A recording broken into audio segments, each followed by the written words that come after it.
First, I want to say faith over fear because my heart is pounding. Hi, Shona. First, would you guys pray with me? Heavenly Father, I just ask for strength, for courage. I ask that my words reflect you, Lord. That I just ask that you open ears and hearts tonight for you, Lord, and to always break the bonds of addiction. In the name of Jesus, I pray. Amen. Okay, I was born in South Bend, Indiana on May 29th, 1974. My name is Heather Stewart, and I'm a grateful follower and believer of Jesus Christ. I have victory over nicotine for 11 years and alcohol for 9. I still struggle with anger issues, codependency, and mental health issues. I was born into a blended family with 2 older brothers and 1 older sister. My dad was in a rock band, and my mom cleaned houses. My entire childhood, we were on welfare and dirt poor. Our neighbors hated us, as my dad and his bandmates would practice in our living room and party at all hours of the night. Our house was the party house for a large group of bikers and band groupies. There were many fights, drugs, alcohol, and sex. To me, this was home. Chaos, violence, and drugs. Oh, and alcohol. At 5 years old, I could pump a keg pretty well. I was kind of proud of that. No head. My sister and I would often hide in our closet away from the men that would sneak into our room.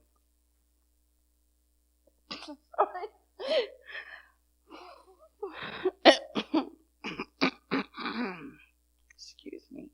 And molest us. This became a reoccurring event throughout my childhood.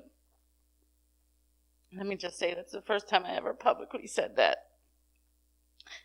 My siblings and I stayed clear of adults when we were able to, often blending in with the parties and partaking ourselves in alcohol and getting past joints because no one was paying attention.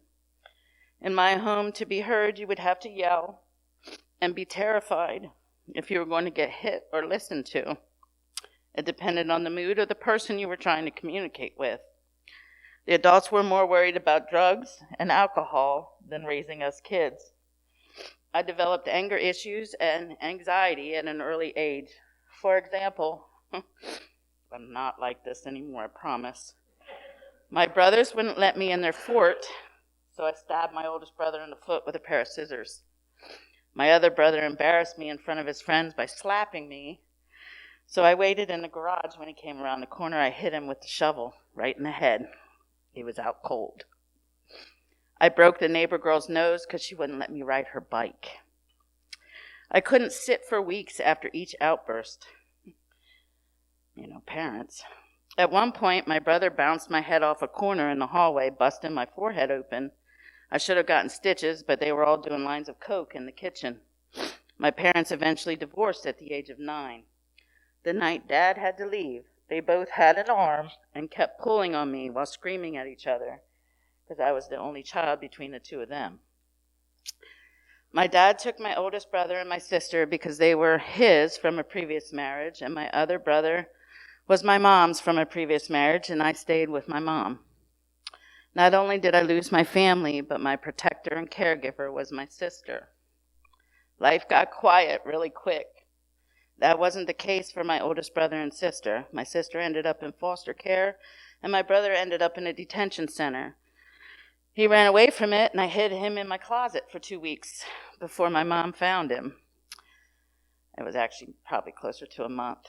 At 13, my mom lost our house. She sent me to live with my dad until she could find a place to live. That lasted 2 days before he kicked me out. My grandmother came to get me, and I stayed with her for a month, then went back to my mom's tiny 1-bedroom apartment with me, her, and my brother. The transitions and changes in my life was too much for me. I was drinking on a daily basis, getting it from friends and conning older men into buying it for me. My mother tried to be a parent for the first time, and I laughed in her face. But she did hit me for the last time. I hit back. I went and I went into a blind rage and don't remember what happened. I soon went into binge drinking hard for days on end. I would disappear for days. I would be reported as a runaway, one time being caught in Wisconsin sleeping in a car. I was brought home 9 times by the police that summer. I voluntarily had sex for the first time at age 13, drunk out of my mind, and in a graveyard on Halloween in 1987. The next 2 years were pretty much a blur with drinking, fighting, sex, and now my new friend was cocaine. I only did it when I wanted to drink longer. I'm sorry. I was completely out of control, and my mother sent me to live with my grandparents permanently. My grandmother was an alcoholic, and I was always stealing her beer and getting high with my uncle, who still lived at home. My uncle and his friends were in their early 20s and thought it was awesome that I could drink my uncle under the table. During that time, 2 of his friends started to molest me the entire time I lived there. Honestly, at this point, I didn't care much because I was getting drunk and or high almost every day without even leaving my house. My father almost died from being stabbed by some girl he brought home from the bar when I was 14. I found out about it on the news. At 15, I stole a car with a friend of mine. She had stolen this woman's purse the night before, and her keys were in there, so we looked up her address and took her car. My friend got busted with the car a few days later and blamed everything on me. I spent a few nights in a detention center, then was let out on a stipulation I attended school every day, did community service, and spent my weekends there. I didn't attend school, and I hunted down the girl that snitched on me. I smashed her face off a brick building, busting her cheekbone and jaw. She had to go to the hospital, but she never ratted me out again. So it was at that point my mother went to rehab. She got clean, and we went back to live with her for a few months. I ended up couch surfing at my friend's house because Mom wanted to be a parent. In January 1990, she dropped a bombshell, and she said we were going to move to Pennsylvania. Me, my brother, and her. February was my court date for the car. The only way to keep me from going to a detention center for a long time was my mother's plea to allow me to move to Pennsylvania with her. In my mind, I wasn't going. I begged my dad to let me stay with him, and he said no. He never stopped the lifestyle. In March 1990, I moved to Pennsylvania, 2 months before my 16th birthday. I was devastated. After a month, I was invited to a Sweet 16 party. I was so happy finally being able to let loose and drink, and I stepped outside to smoke a cigarette. Oh, wait, I'm sorry. I just completely missed it. However, this party was like no other I'd ever been to. It was at a fire hall. There was a DJ and parents. I stepped outside to smoke a cigarette and got to talking to some of the kids outside. They sounded a lot like more my people. I left with a girl and 2 guys, and we got drunk at Greenfield Park in Lancaster. I was so happy to finally feel more myself. I didn't go home that night. When I did, it was 2 a.m., 2 days later, and I ended up falling backwards down the stairs and woke the whole house up. Cue the first fist fight I got into with my mother's husband. I hated him for making me move to Amish country. That summer pretty much ended up being somewhat like my time in Indiana. August 1st, 1990, 2 of my friends were killed by a drunk driver. They were also intoxicated, just leaving a party. My mother didn't have the money to send me to the funeral, and I went into another blind rage on August 13th, destroying my house and my great-grandmother's china. My mom's husband called the police, and I wound up at Lancaster Community Hospital for a week. I threatened my mom every time she would come visit. They didn't allow me to go home. They sent me to Phil Haven in Mount Gretna, where I stayed for 4 months. The average stay was 6 weeks. My time there is foggy, as I was given the wrong kind of medication. At one point, I didn't even know my name or recognize my mother. I was locked in the quiet room repeatedly, given all different kinds of meds, trying to bring me back. I slammed my head, hands, and feet into the door to be let out, so much so that they swelled up. This was the scariest time of my entire life. When I finally started to come back to myself, I was released on December 2nd, 1990. I was on 43 pills a day and woke up long enough to take them, and that was it. My mom said they diagnosed me with manic depression with psychotic episodes and that I really wasn't a bad person. Thanks, Mom. The only thing good that came out of being hospitalized was I met my best friend. She was 14 and I was 16. She would sit with me at my mom's work while I slept. She slowly got me to come around, and for the next year I fought to get my medication reduced. My best friend and I were together almost every single day. The first time I drank after being hospitalized was almost a year and a half. I took my best friend to a party with me, half a beer, and she was wasted. I teased her relentlessly. When we got home, my mom could smell the alcohol and called her mother. My best friend called my mother the B word, and I punched her in the face, knocking her down. She never let me live that down. I started dating my high school sweetheart on November 18th, 1991. He made me laugh and played in a band. I really didn't think he was that cute, but it didn't matter to me. Our relationship was very toxic. In 1992, we found out I was pregnant. He was 18, I was 17. He was more worried about his music career and how this would cramp his style, per se.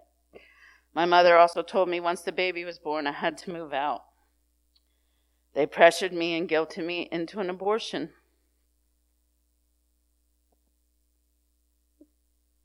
Sorry.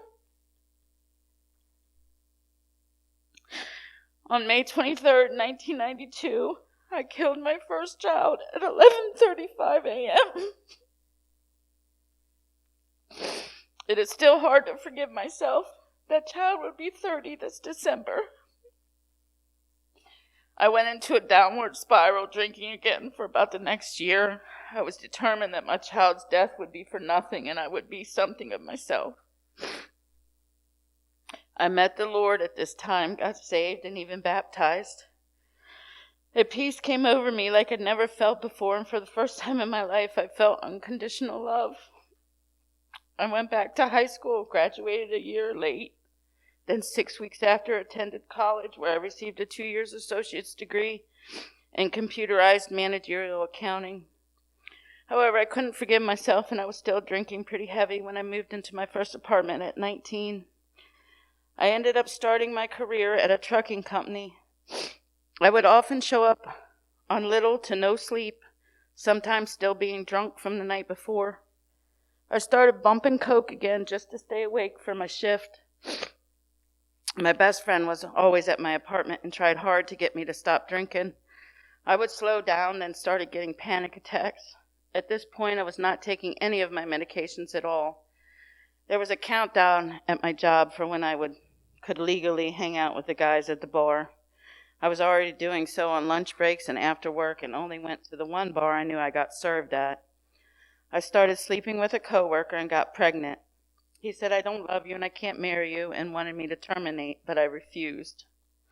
I would have this baby on my own. Besides, I wasn't 100% sure the baby was his. It could have been my high school sweetheart's as well. Although we were split up at the time, we were still sleeping together. I stopped drinking almost instantly. I did not stop smoking. I got extremely sick. I was terrified I hurt the baby by drinking so much. My daughter was born on Valentine's Day, 1996. She was absolutely perfect. My high school sweetheart was there for the birth and put his name on her birth certificate, and that was that. She was his child no matter what. My coworker was content to see pictures and told me good job. As she grew, she favored my coworker. When my daughter was 2 months old, I noticed her head was flat on one side and mentioned it to the doctor. On July 17, 1996, when she was 5 months old, she underwent surgery because her skull had prematurely attached and her brain was pushing out her forehead. I cried out to God, "Please don't take her, you just gave her to me." I blamed myself because of drinking. Doctors reassured me it wasn't that, but deep down I still took the blame. Instead of drinking away my problems this time, I turned to God. She healed and had no additional health problems. I was content and somewhat happy for the first time being sober for almost a year. I felt changed. The Lord convicted me about living with my high school sweetheart without being married, so I moved out when our lease was up. Slowly the world pulled me back in, and my boyfriend said he missed the old Heather, the one that would curse him out for the smallest thing. He told me I didn't even sound like myself. My best friend moved in with me and became my nanny. Then my sister and her son moved in with me from Indiana. By New Year's, everyone had moved out, and it was just me and my daughter. I was scared and never felt so alone. I didn't turn to alcohol, but the thought was always there. I called my high school sweetheart, and he spent the New Year with me at my house. 9 months later, on October 9th, 1998, our second daughter was born. When our second daughter was born, 5 days old, I was hospitalized with a blood infection. I spent the next 5 days hooked up to IVs and wondering if I would see my kids again. Thankfully, I was sent home with IV antibiotics and cried because I had missed half of my baby's life at 10 days old. My mom laughed. When our second daughter was about 3 months old, our girls spent the weekend with their grandparents. This was the first time since becoming a mother I didn't have my children. We were going out to celebrate. I thought I could handle a few drinks since I'd been sober for almost 3 years. How wrong I was. It was all I could think about for weeks after. I would sneak running to the store and grab a few shots at the bar, buy a case and leave it in my trunk. It was then I finally realized I had a problem. I struggled for a while, switched jobs, and eventually got married to my high school sweetheart. April 10th, 2000, I fell down the steps and broke my leg due to being drunk. We got pregnant with our third child. I stopped drinking. I told myself for good this time. In March 2002, we bought our home, and then our third child was born on July 7th, 2002. On September 15th, 2003, I found my husband's vehicle at his coworker's and entered without knocking. There was a physical fight between the three of us. Police were involved. I filed for divorce the same day and took my children to my mother's house. That is the day I met Andy. He was repairing my mom's porches and heard me crying from inside the house. I eventually hired him to repair some things around my home to get it ready to sell. He refused to allow me to pay him. I was struggling to not drink. The first time I didn't have the kids for the weekend, I was lost. I stayed with my mom and woke up to Andy fixing the brakes on my car. I guess he heard him squealing. We ended up spending the day together, starting with just hanging out at my mom's. I told him I wasn't ready for anything and I was never going to get married again, etc., etc. Andy became my best friend. March 19, 2004, we lost our first child. He relapsed and went to a rehab. On a visit, he told me his entire struggle with addiction to crack cocaine and asked me if I would still stay with him. At this point, I was hooked already and agreed. Instead of turning to alcohol this time, Andy became my new addiction. We got our first home in July of 2004, and by August, I was pregnant again. Christmas of that year, he went to prison. He got a 3-year hit. I found myself 4 months pregnant with 3 kids and alone. I threw myself into being a mom and Andy's support system. I gave birth to our first daughter on May 5th, 2005. She looked so much like him. The first weekend my ex took our kids, I took my 2-week-old baby 3 hours away to see her daddy for the first time. We both cried. Andy came home 2 months later, and we were so happy. He convinced me to get back on my medication, and he would often call me a dry drunk. I would laugh at him because I thought I was doing great. Within 5 months, Andy relapsed again. He was on the run for about 2 months. At this point, he was our sole breadwinner, and I found myself being evicted. I had nowhere to go. I called my first husband to take our 3 kids just until I got a job and a place to live. He agreed, and we went to a notary, and he convinced me to sign them over for a year instead of 6 months. On November 28th, 2005, I watched 3 of my children go with their father. A few hours later, Andy was arrested and eventually served another 3 years, and my youngest and I went to a homeless shelter. She was 7 months old. It was here that I opened the Bible on my own for the first time ever in my life. I read the entire books of Acts, my favorite verse being Acts 20:24. But I hold not my life of any account as dear unto myself, so that I may accomplish my course and the ministry which I received from the Lord Jesus, to testify the gospel of the grace of God. If God could love and forgive a man that hunted down and killed Christians and turn him into the greatest follower, then surely he could love me too. I stopped listening to secular music, and in the midst of my sorrow, I felt joy. I cried a lot. I found and started attending a church. Andy and I actually started talking about God together and started praying and doing Bible studies while he was still in prison. I got 2 jobs and eventually moved into my own place. By the summer of 2006, I had my kids back and enrolled them back in the same school district. On Friday before Labor Day at 5 p.m., I received a letter in the mail that I was to be in court on Tuesday morning at 9 a.m. for a custody hearing. I was floored. My ex was taking me for custody. I called every lawyer in the book, and everyone was closed for the holiday weekend. I showed up to court without a lawyer, and because of the notarized paper I had signed to allow my ex to have the kids until December 28, 2006, the kids had to return to their father. I was gutted. I had to withdraw them from school, and he would be at my apartment at 4 p.m. to pick them up, per the judge. He showed up at 2, and I told him I had until 4, and shut the door. My girls were 3, 6, and 9. The next 2 years, I was in a custody battle for my kids. I stayed strong and in the Lord. I was pulling into the Walmart parking lot when I got the call from my ex, rubbing in my face that he essentially won. I was to get them every weekend except the first of every month, all summer, and whenever they had breaks from school. I wound up in a bar that night.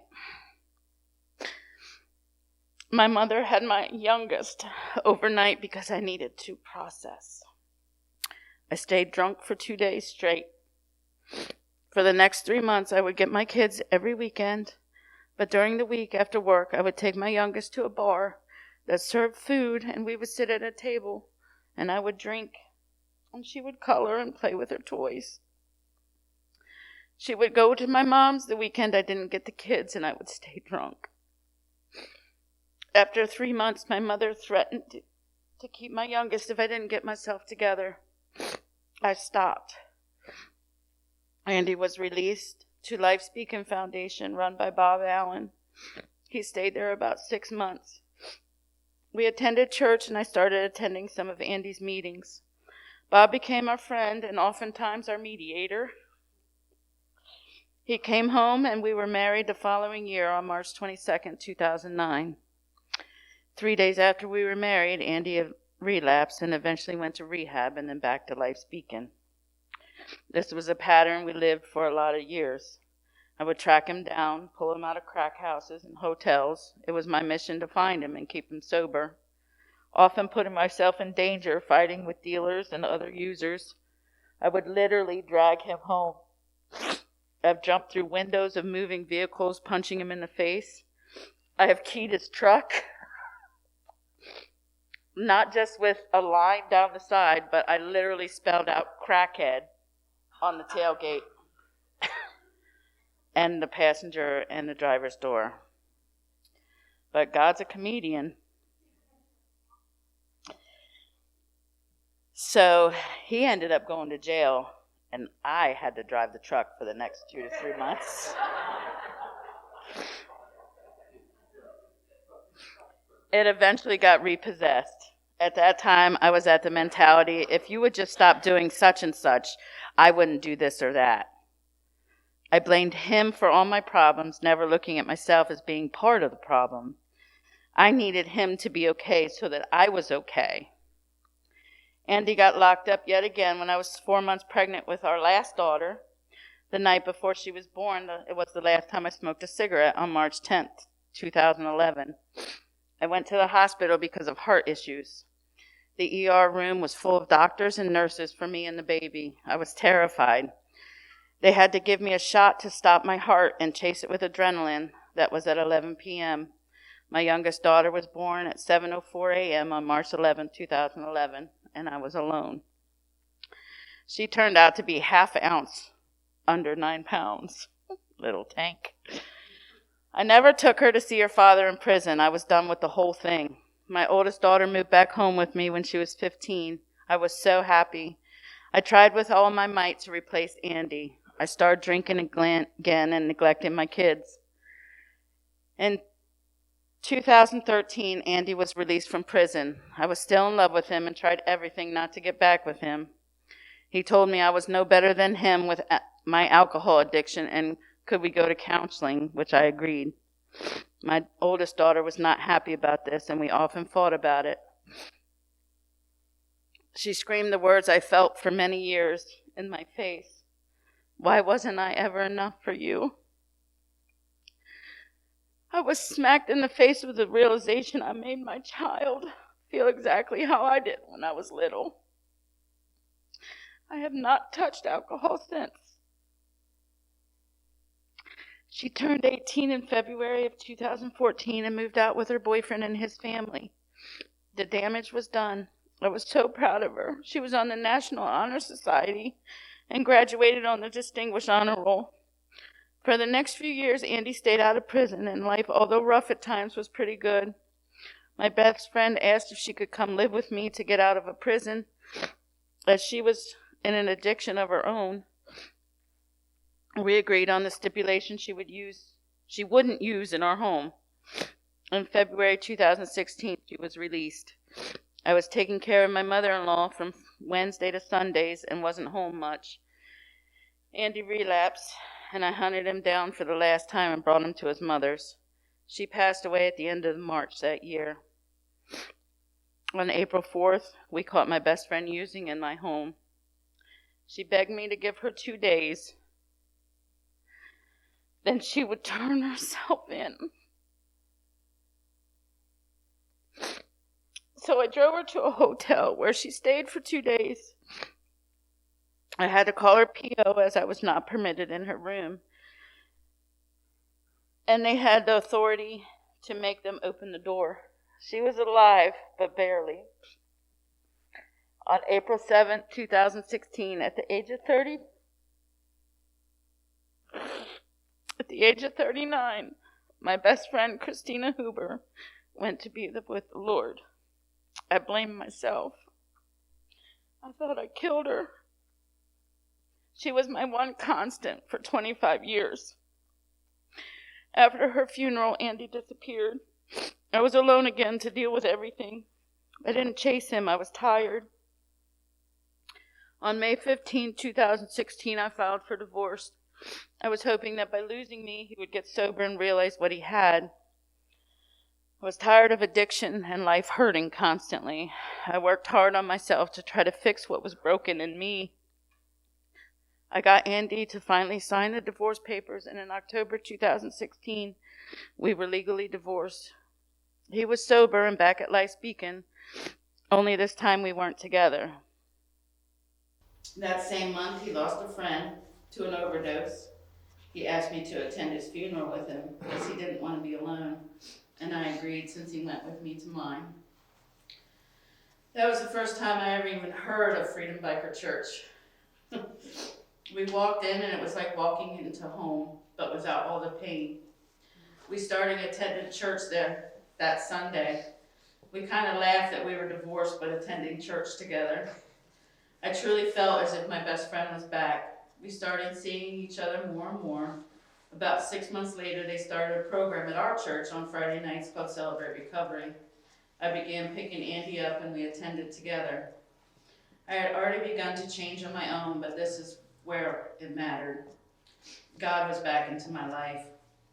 I walked into my first small group and said, sorry. I said, I'm addicted to my addict. That was disgusting. Okay, I lost the place.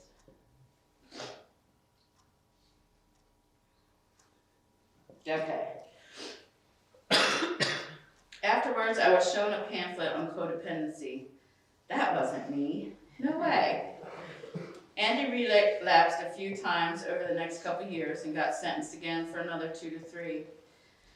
I had to get a PFA as he kicked in my doors when we weren't home. I stayed at FBC, Freedom Biker Church, because now these people were my family.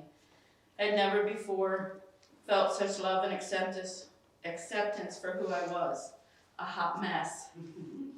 This became my road name. I look forward to Celebrate Recovery every Friday. I was changing inside and I could feel it. My anger was better. I wasn't confronting people if they offended me. I was becoming a better parent and working through the guilt of not being the mother my children deserved. I still have a long way to go.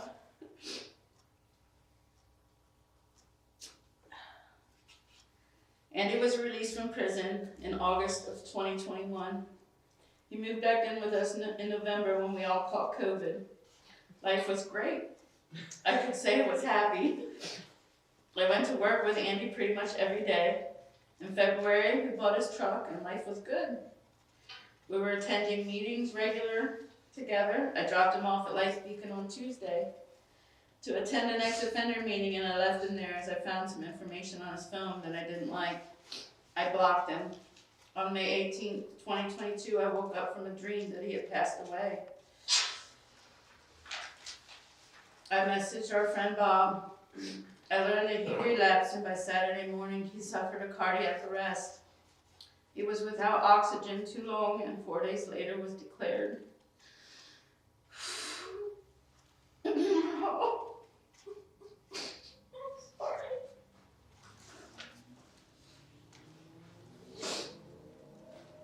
He was declared legally brain dead. I made the decision to donate any organs to possibly save someone else's life. My world was upside down, to say the least. I don't remember much of the first few weeks. I struggled for about a month trying not to drink. I didn't reach out at first.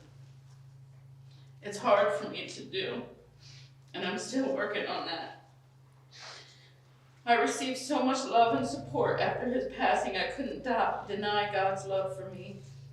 My daughters and I are still adjusting, and I'm taking this time to work on my recovery and mental health.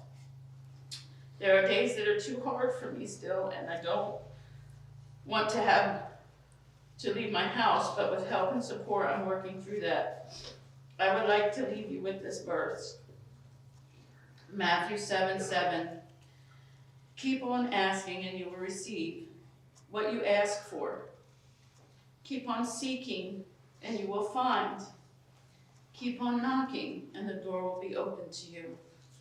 Thank you all for letting me share.